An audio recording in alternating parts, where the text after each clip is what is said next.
I remember being in school and having to do research and having to study something to write some kind of essay or report on it, and I would actually go to the library, and it was just amazing to me how everything was just alphabetically put, and it was like, oh, this is so cool. I think that's one of the reasons why I'm so organized, is because I enjoyed and loved the idea of all the books being organized based on alphabetically, and so I just remember like going into the library, going to the back, and reading the book and learning a lot about something that I never knew about, and being able to really tell that story to whether it was my teacher or whether it was to the other 15 students that were in the class. So I never was a big reader growing up, but after my injury, I started to really kind of understand the importance of reading and the different types of books to read, and what you can really take away from every single book.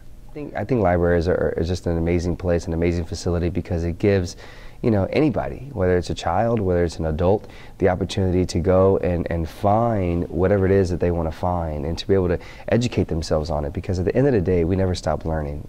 Just because we're out of school, we never stop learning, and I think books and libraries give you that opportunity to continue to learn. When I was in high school, there was a lady that was a librarian, and she was just so sweet and so nice and so fun, and it made going to the library fun. And she made it inviting, and we would say, we're going to the library, and we'd walk into the library, and she'd be like, hey guys, and she just made it really fun. And she had an amazing personality, which allowed us when we were kids to say, oh, it's cool to go to the library, it's fun. I plan to really help my daughter get involved in reading early on, and taking her to the library and teaching her how to find what it is that she needs to find. My girlfriend and I, she's a big reader as well, and her mother read to her always when she was a child, so she even understands the importance of it as well.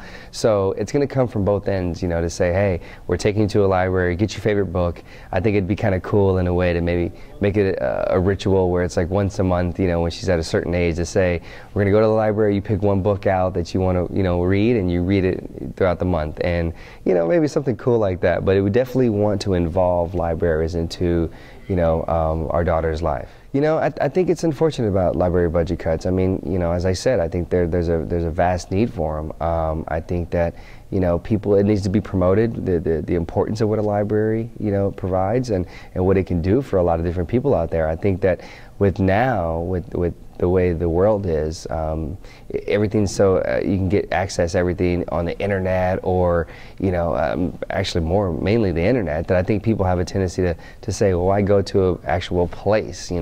Why have to get in my car? Why walk there? I can actually just do it on my computer.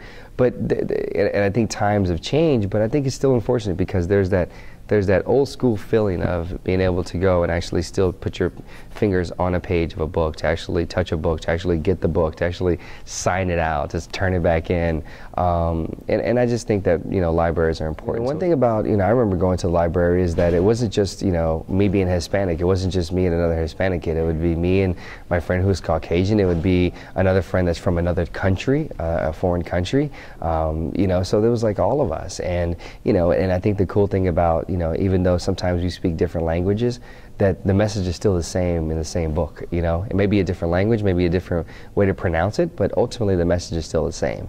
And so I think that's a cool thing about libraries, is that it doesn't matter who you are, it doesn't matter what your age is, doesn't matter where you're from, doesn't matter how you speak, doesn't matter if you don't speak, doesn't matter if you can't hear, or whatever it may be. You can always go to the library, and at the end of the day, it's a book, and you're reading the same thing someone else is reading. Well, recently, 2 months ago, became a father for the first time to a beautiful baby girl. And it's just truly been amazing to be able to see her grow in the 2 months that she's been with us, how much she's changed, and how much she's more alert and smiling a little bit more now, which is great. And it's a beautiful thing to be able to have the opportunity to know that you can encourage their life, and you can help pass down the things that you have learned in your life, good or bad, pass them down to her, and hopefully it would help her life be a little bit easier than what maybe your life was.